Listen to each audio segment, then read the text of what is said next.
I logged into Geedup's Shopify account on my app, and it was just a constant cha-ching, cha-ching, cha-ching, cha-ching. Anyone who has the app will know. But it was 6:32, and I saw $1 million for the day. I couldn't believe it. I thought my app was wigging out, but it was 100% true. That was the most eye-opening experience I've had with an e-commerce brand ever. Now, the crazy thing is that wasn't abnormal for those guys. Now, 6 hours later, I checked in again. They were at $3 million in 6 hours of full price trade.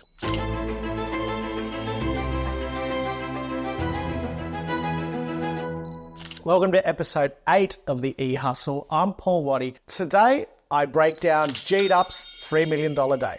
And so it's 6:30 p.m. on delivery day. Geedup calls it delivery day, 6:30, it's on a Friday. And I was having pizza with the family and I nearly choked on my pizza. I logged into Geedup's Shopify account on my app, and it was just a constant cha-ching, cha-ching, cha-ching, cha-ching. Anyone who has the app will know. But it was 6:32, and I saw $1 million for the day. I actually saw $1 million for the couple of minutes. I couldn't believe it. I thought my app was wigging out, but it was 100% true. And I couldn't message Jake because they don't check sales in the first hour, but that was the most eye-opening experience I've had with an e-commerce brand ever. Now, the crazy thing is that wasn't abnormal for those guys. Now, 6 hours later, I checked in again. They were at $3 million. So when I say $3 million in a day, I know Jake will correct me here and say $3 million in 6 hours of full price trade. So I first came across the Geedup brand through a friend of mine and great accountant, Danny Chia from Kelly Partners in Northern Beaches. And he said, you've got to take a look at this brand. And at the time, I wasn't really interested. I was like, yeah, okay. I thought, look, I haven't heard of them. They're probably quite small. Yeah, I got that wrong. I had a look at it. I came in, I did an audit for Jake and TK and the team, and I couldn't believe the numbers I was seeing. The lifetime value was ridiculous. They had clients that were spending over $20,000. They have some clients that have shipping containers stored on their property just full of Geedup garments. So needless to say, it kind of blew my mind. And that was the journey really where I met the team. We started working together and really haven't looked back. During the audit and getting to know the business, there's some things that stuck out to me, particularly from a marketing point of view. They did no email marketing, no SEO, and no Google ads. So surprisingly, they were smashing these revenue goals and not doing all of those things that people tell you have to do. And most importantly, they were hitting these $3 million days regularly each month, doing $1 million in an hour plus, with less than 10% spent on paid media. And what would happen is on delivery day, their ROAS would be incredible, as you would expect. But the spend beforehand, the ROAS was zero because they weren't selling product. And then it dawned on me, ROAS doesn't mean shit. A lot of the hype on a range is done, I'd like to say 2 weeks before delivery day, but the reality is sometimes it's a week before, if that. And Jake will say he doesn't mind a bit of pressure in the barrel there. And what I mean by ROAS doesn't mean shit is that these guys were running Facebook ads with a zero ROAS consistently, no problem. They weren't selling anything. But what they were doing is driving that awareness and really driving their email signups and their SMS signups. And then what was happening on delivery day is that their own audience was coming in via SMS and email and just scooping up the vast majority of sales. So we'd look back and the ROAS would be really not impressive, but the business was really incredibly impressive and hugely profitable with a poor ROAS. So this is what I mean by ROAS doesn't mean shit. I mean, Facebook ads play a part in that business, but we don't live and breathe the ROAS because it's just one cog in the wheel and not a hugely important one. So Jake, the founder of Geedup, will say sometimes that he judges customer experience or success based on how many pissed off customers he has. So I think this is where you start to see their style, right? And we always say, well, let's zig when everybody else is zagging. No SEO, no Google ads, no email marketing. Now, again, we say, we want the customer to be so happy. Jake says, I want the customer to be pissed off. You've got to challenge what everybody tells you e-commerce is about and find your own way. And what Jake means by that is he understands more than anyone really the concept of supply and demand. If you've got a product, even if it's a house that's on the street, it's full of units and there's properties all the time for sale there, you know you don't have to pay top dollar. The same applies in clothing or any product really. So what Jake will do is actually control supply and demand by limiting the supply. When you limit the supply of something good, the demand goes up, and we see that on the reseller market. People will pay 2 or 3 times more than they should for a hoodie because they know that the demand is limited. And so what he means by pissed off customers is when there's people posting in social saying, hey, I missed out. What's the deal? It was gone after 2 minutes. That's just stoking the fire. Jake loves that because he knows the next one there, you can be sure they aren't going to miss out. And this is what we say all the time. Customers can be trained, right? They can be trained that you go on sale. Make no mistake, they'll wait for it. We all do.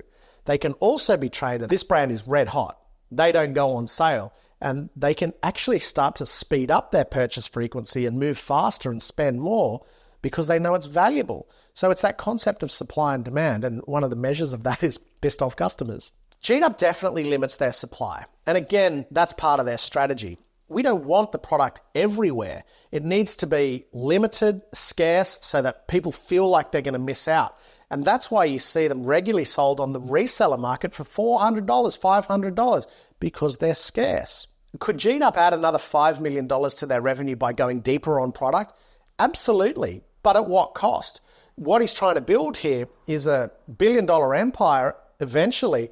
And so he's got the long-term game plan in mind. He's not worried about the short-term focus. He's worried about building this brand that'll be incredibly valuable for generations. And so what's the point of scrambling for an additional $5 million now when it might hurt the brand over the long run? So he's playing the long game here and believes that the value, the integrity, and the goodwill in the brand is better served by just making a little bit less product and starving the customer a bit.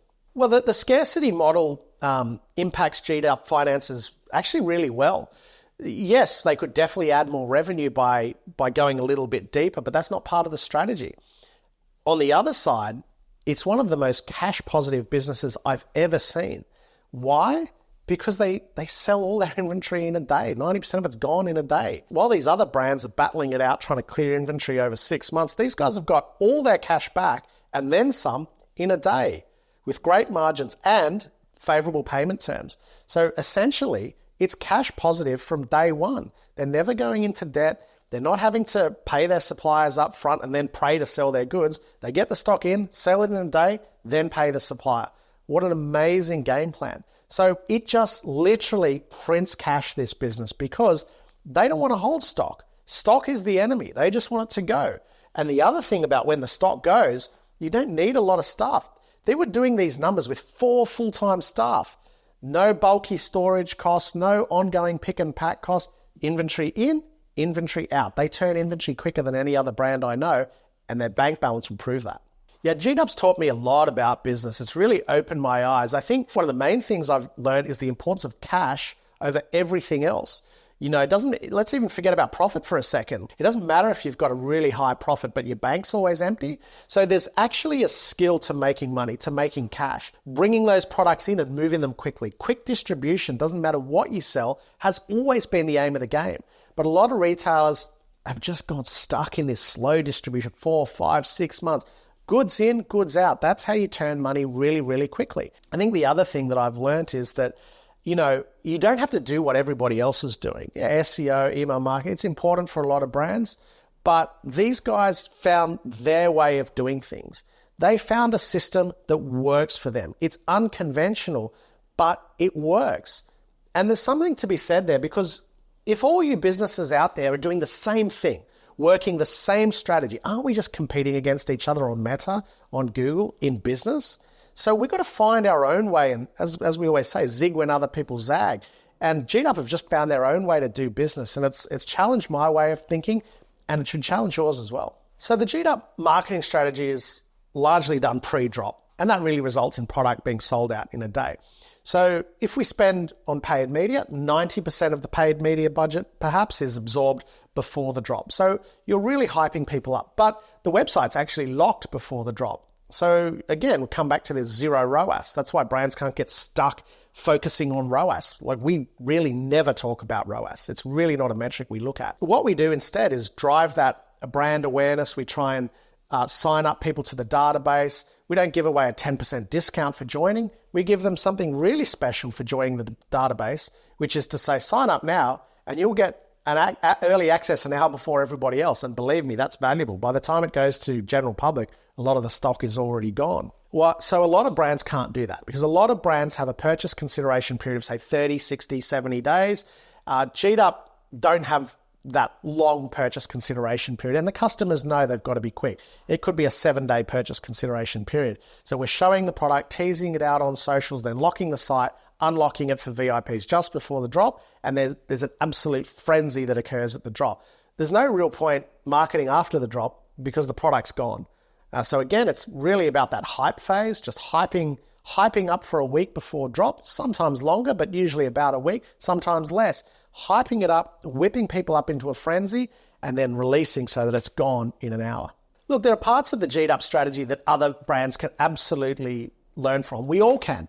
And I think really I want to focus on the fact that this is a very successful business that's making a lot of money. We don't talk about ROAS hardly at all. And that's because it is not the benchmark for success. There are other more important things. But I also want to challenge people's thinking and say, we do spend money on paid media. eComNation, the agency that I co-founded, is lucky enough to run that paid media.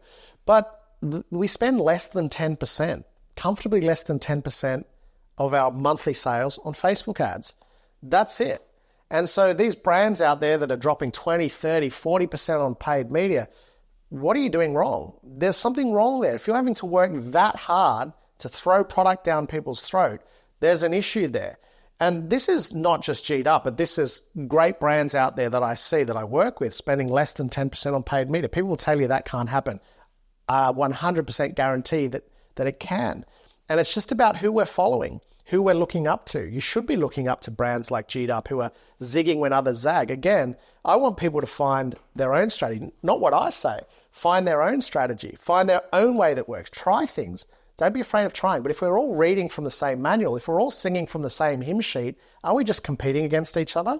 So I think, again, the point is zig when other people zag. It's not about stop your email marketing, stop your SEO. No. If that works for you, that's great. Find what works for you. Don't be afraid to test it and put the focus on building a loyal following, building a great brand. When you have a great brand, your ROAS will be amazing. Your marketing efficiency ratio will be ridiculously good. That is not on the strength of your agency or your ad account. That is the strength of your brand. ROAS is the sum of all of those things. ROAS is not at the beginning of all of those things. That's just something we do to support the brand. The brand and the product doesn't support the ROAS. It's the other way around. Put the brand first, the rest will follow.